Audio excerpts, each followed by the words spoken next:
kyemwetaaga kiri kimu kupininga gavumenti kubateerawo mbeera ebasobozesa senga egaana kugijjako bannayuganda kye beetaaga kutegeeza gavumenti embeera gye beetaaga okubeera nga basobola okwebeezaawo bokka na bokka weegaana solution gye balina kugijjako. Mugamba mutya abasebo ne bannyabo kansubi tambulira bulungi nnyo gwe wenna gy'osinzidde okubeera nga okutulaba ku mikutu egy'enjawulo kugamba bugambi nti no Merry Christmas and Happy New Year. Olunaku olwaleero tugenda kunsogera ku nsonga nnyingi nnyo. Tuli ne muganda waffe Jemba atwegasseeko okubeera nti nate twayawaya mu bbanga libadde ddene abadde akyali ku nsonga z'eggulu ng'azifolowinga ate tumugamba katumulindemuko so ensonga tugenda kutandikirawo ku nsonga z'eggulu OS kye baamukoze abantu abasinga bagambye nno tekyabadde ku OS naye kyabadde ku industry yonna tugenda otandikira naye kasooka ababuuzeeko ogamba oteseba sigamba agamba atya Ivan wa Kachumbali TV ne Mbozi mu UG Mbozi mu UG ne Kachumbali TV kwe tuli leero naye njagala kubatumirako mwenna abagoberera programs zino zombi bbiri kubanga programs za mugaso nnyo. Ekyokubiri mbebaza okubeera nga temuvanga ku mulamwa ne munyweza ettafaali ly'enkyukakyuka mu ggwanga Uganda. Okay. Merry Christmas. Nga tolina kyompadde.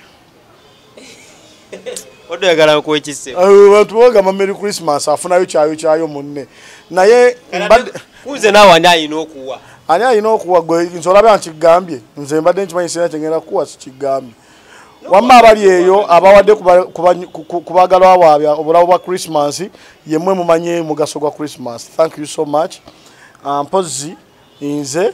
njagala kubategeeza nti oba mugiridde bulungi oba bubi yerangirira Christmas buli agiridde obubi webale buteetegeeka. Okay. Mukwano gwo Suuna wamuulizaako oyo no muganda wange mulangira musajja mulangira Suuna mulangira namuulizaako lwakuba akyaliyo mu struggle yeggulu eyo akyali ggulu akyaliyo namuulizaako anaakoma wudi mu Kampala sinamanya naye lwakomawo n'ekyangasa kiri kimu nti egaali yamuyiseemu ne sawa zino yali mu kutradinga ku social media. Social media ejuddeko mulangira Suuna.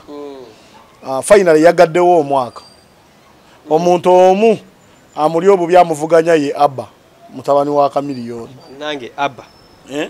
Tugenda tukakawo tuwe ndowooza naye ayogera luzungu. Abantu basatu be basinze okutradinga nga baggalawo omwaka. Asooka ye omulangira Suuna ne Jerusalem Sale batradinze nnyo then owookusatu ye Abba. Omulangira Suuna ekyamukoleddwako oyinza kyogerako otya? Omulangira Suuna simanyi sinawuliddamu kuwuliriza sinawuliza luyimba olwo naye yayimbye luyimba. Nsuubira nti amwe abasinze okutegeera ekyamutuusiddwako mukitegedde kulwokuba muli mu Central Region mwawulidde bulungi Oluganda naye eri abantu eri gyali tebalina bye bategedde. Ate balina kye bategedde wabula n'ekirala simanyi yatuusa atya okugenda okuperforminga kubanga tasobola kubanga yavudde mu bbanga. Artists are very many and Genosala is having a lot of friends in the music industry. Waliwo ensonga lwaki ye mu bonna yagenze n'akwata akazindaalo n'ayimba. Embeera yonna yamutuusiddwako oba erimu kutyoboola eba erimu kuwabula ekyo kiva kweri eyakimukoze naye kyensaba just kiri kimu mulangira kimanye nti nno obulamu busobola okontinuwenga. Mulangira bw'omwera owuliriza onyimba music we ayimba bubi ayimba bulungi. Mulangira is one of the best musicians. Omanyi okuyimba obulungi n'okuwaawaala byanjawulo. Kati mulangira muyimbi era Suuna ani awaawaala nedda waliwo abawaawaala. Kati tugeze omuntu najja n'ageraageranya omulangira Suuna ku nnyimba ye kale gwe omuntu wakugamba wobanga ng'omanya abayimbi omulangira Ssuuna n'Alien Skin ani muyimbi gwe ngomanya abayimbi omulangira Ssuuna n'Alien Skin ani muyimbi sebo ne banyabo bajja tubuulira naye bonna bayimbi awe mubulira amazima lumu gali bafuula ab'eddembe ani muyimbi sebo nkubuuzizza Alien Skin n'omulangira Ssuuna ani muyimbi bonna bayimbi baggwanga mbulirayo ekifuula buli omu ekimufuula omuyimbi omulangira Ssuuna yakuba akayimba ka Joanna katukwata omubabire akayimba yakuzimbire bulaye ennyumba kalina tekeko Joanna mama erinnya lyo tereko buli kirungi kyomanyi kyolina tege mutale oluvannyuma nagendanga nawe kati yimbayo nakooyo mukwano Alien Skin pate ndeka nkube pate kankube pate kati ku byonna byoyimbye Gasiya yaliwa n'oluyimba tewali Gasiya zonna nyi so mu bufunze Alien omulangira Ssuuna muyimbi ate muyimbi omulungi muyimbi ate muyimbi omuki omulungi era muyimbi ow'enjawulo apart from nti akoze hits akubye ennyimba specifically muyimbi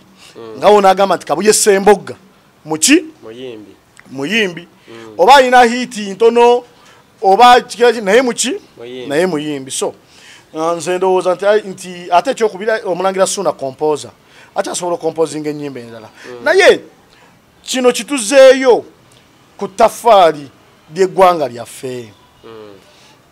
ensi weetuuka Uganda weeri nga bannansi bamaze okuggwamu essuubi batuuka ne beekyawa nze kino nkitwala mu kiti kyakwekyawa omuntu yeekyawa n'agamba kakati sikyalina solution what come may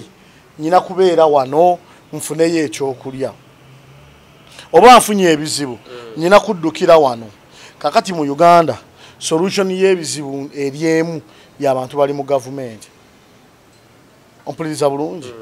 kati sooka weebuuze abantu abali mu gavumenti bakikola kagenderere oba kiki ekiremesezza bannayuganda okubeera nga basobola okwetuusaako obuyambi Ssuuna ali mu bantu abo abeetaaga ennyo okubeera ng'ali mu buyambi nyadduke owuliddeko vidiyo ze nawuliddekoko kyogamba tabwetaaga naye alimu abo abantu people get challenges in life yes just ebizibu birina level birina ki level Kachumbali ekizibu kyo rent wa Land Road kulwokuba weetaaga okusasula emitwalo 3 egy'ennyumba Kachumbali ekizibu kyange si rent oyinza okuba olina ekizibu nga rent nze ndi mu kuzimba engalama ennemi okumala nange kyekizibu kyange yeetaaga sente nnyingi kyenjogero ndi mukuwa example sagala abantu balowooze nti nkugerezaako ebizibu bikola ki ebizibu bisiŋŋana okitegere bulungi olunaku lumu naliko ne mukwano gwange ng'alina ekizibu kati bamuyita Fred twayituza abaana ku ssomero kakati nze nga neetaaga miliyoni emu abaana bange 3 bonna mbajje waka bakole ki bagende ku ssomero kuba nali maze okubala nga nawaddeyo ko sente emitwalo 5 kati nga noonya requirements za kuba parkingira buli omu emitwalo nga 3 n'amafuta ga mitwalo 15 ejinziza bakole ki bagende ku ssomero nga ne mukwano gwange Fred naye alina ekizibu kyekimu alina omwana we omu ayagala agende kuki ku ssomero nga nze owaaba 3 neetaaga miliyoni etya nga ye ow'omu yeetaaga miliyoni 5 omwana agende ku ssomero emiliyoni meka 5 ng'amaze okunnyonnyola nti requirements bazisasula ku ssomero emiliyoni meka 2 kakati basasula fees emiliyoni 6 nga wafuna 5 ne 3 ezya half payment owuwa akola ki agenda okitegere bulungi kati tuba tukubaganya ebirowoozo tubuuza kati tukoze tutya kati nze saayinamu nayinamu emitwalo 2 nga noonya kakadde ate ye yali anoonya omukaaga yayinamu akakadde kamu n'ekitundu Fred nangamba mwenye tugenda okukola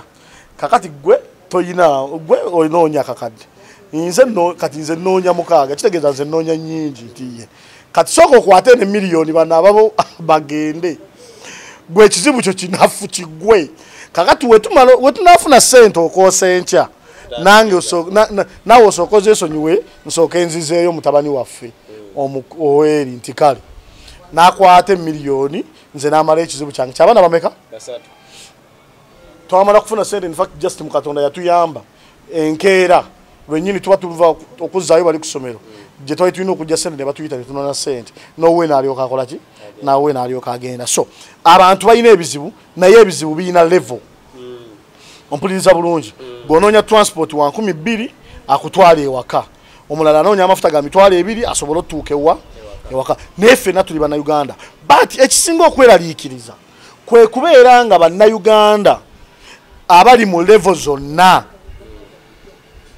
ompuliriza bulungi bali mu mbeera ey'okunoonya obuyambi nga buli mu solution ya entity emu ya government. I would advise the government okwegobako bannayuganda oba abayimbi okubagoba ewa Genosale eyinza okuba si ye solution naye kisobola okumuleetako okuweweera.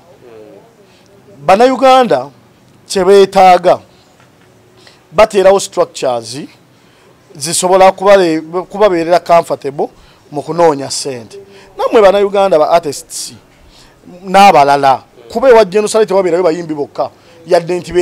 beebawulikika ennyo wabeerayo n'abantu ab'ebiti ebirala. Kye mwetaaga kiri kimu kupininga gavumenti kubateerawo mbeera ebasobozesa senga egaana kugijjako. Bannayuganda kye beetaaga kutegeeza gavumenti embeera gye beetaaga okubeera nga basobola okwebeezaawo bokka na bokka. Weegaana solution gye bayina kugijjako beeteerewo gavumenti enaabawuliriza nebateerawo embeera enaabasobozesa. President Museveni n'abantu be bonna wekwaliko gavumenti etabasobozesa kuba bagirwanisa ne bagijjako ne beeteerawo eyaabwe ne badda mu mbeera gye baali bakola ki baagala. So nammwe we muba bamativu it is fine, we muba temuli bamativu mugijjeeko. Buli mubativu aliwa egwe inseke nyini ndi omu ku balina ogijjako leero just mwe munnemesezza mwe mwagala nnwana omu okitegede bulungi otaddewo mirwatu akyokulaba ne gavumenti evaako gwenga sikoze ku kapasite yange obudde gwe kennyini gweyo ali baleta ombuuza kibuuzo ekyo obudde kusabye buli kadde n'enjogera ensonga bannayuganda bazitegere baziteeke mu bongo banyiige twegatte wamu tuggyeko gavumenti. Obuzibu buli wamu mu kulwana tulwanira ebintu byanjawulo. Mu kulwana okujjako gavumenti waliwo abalwana okufuna positions nga bo baagala bifo nakufuna, waliwo abalwana okufuna emirimu ate waliwo abalwana okufuna obwenkanya. So kati wakati mu bayimbi ng'obawa amagezi ag'awamu osubira Geno kino kyakoze Ssuuna ate takikola bayimbi bonna temunveeko. Genosale kye yakoze omulangira Ssuuna yakikola dda.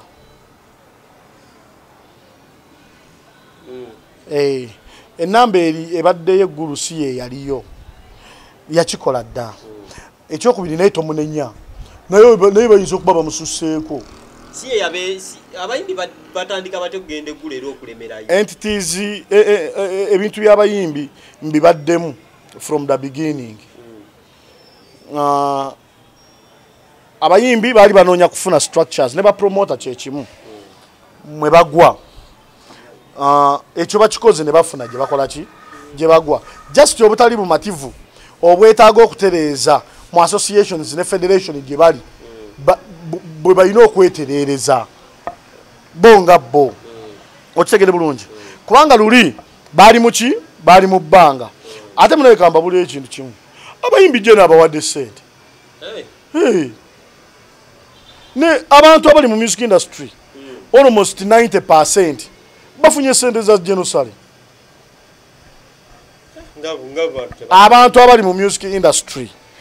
ebitundutundu 9/5 bifunye sente za Genossary Musale, and which is okay because ne bana Uganda bangi abatagwa mu music industry bazifunye, mbulirayo muyimbi kyatazifunangako nga yagamba nze sizifunangako mbakwabize wano aliwa misa kisemakula papa oyo sobola okukanya naawe kubanga era tagendangako ggulu babitusi abo bato bange abasugenda boogerako bato bange ogambye ati babitusi tebazifunangako abo basobola okubanga tebazifunangako yogera omulala oyo yazifuna David Oldo yafuna sente oyo yazifuna yogera omulala ajati Sofia Nantongo oyo tazifunangako yogera kamiliyoni oyo yazifuna ne kakati azifuna ne oyo azifunye ebbanga lyonna kale yogera Bobi Wine ate Bobi Wine naye yazifunako just zatafunye zino nga ali mu byabufuzi. Bobi Wine himself yali mukwano gwa Genossary Musale emyaka ejayita yali mukwano gwa yali IGP Kaihura emyaka ejayita. So wetugamba mbona atali ankusanaza Genossary Musale mu bulamu bwa Genossary Musale Bobi Wine talimu yaziryako newe tugamba abaziridde mu biseera bino nga Bobi Wine presidential candidate talimu okitegere bulungi yogera abayimbi mbamanya abakalya sente za Genossary Musale nyiza n'okuba wa list menya abazirya gwe buuza gwe bano bomanyi nti bazirya tobabala mbadde manya abataziryanga bomanyi nti nno osuubira tebaziryanga kazibwe kapota ziryangako alidde ezo nadda ne mukati ne yeewujja oyo mukulembeze mu kadongo kamu buli ze basindika mu kadongo kamu abaako n'omutemwa aziridde naye ali smart alidde za music we bali batunda music wa kadongo kamu ne kazibwe kapo baselecting enyimba ze yatunda era sente yazifuna yanga mulo tajjanga kene yanga mulo simanyi nnyo bimukwatako ogenda kumulala oyagala gamba ku Fefe Bush Maulana and Rain abo nabo nsobola okubagamba nti tebaziryangako kubanga nabo sibalaba nkonga bazirya alidde ezo nadda ne mukati ne yeewujja ali wa Spice Diana talyanga ku sente alidde ezo nadda ne mukati ne yeewujja wajjako naye eggulu uliriza Spice alidde ezo nadda ne mukati ne yakola ki Spice Diana yazirya dde atuzoke tulamba kubasika kasanti yali azirya uliriza oyogera kunyumisa mboozi Spice Diana yali aziriddeko genda kumulala gwe oba wakana nze ngenda ku jail list ngesayini na buli muntu ze yafuna nkugambye lutawo yali aziriddeko 15 Shiba alidde ezo nadda ne mukati ne yeewujja even ne recently ku launch ya Shiba ewedde esembyeyo etali ene ya Serena yes ene ya Serena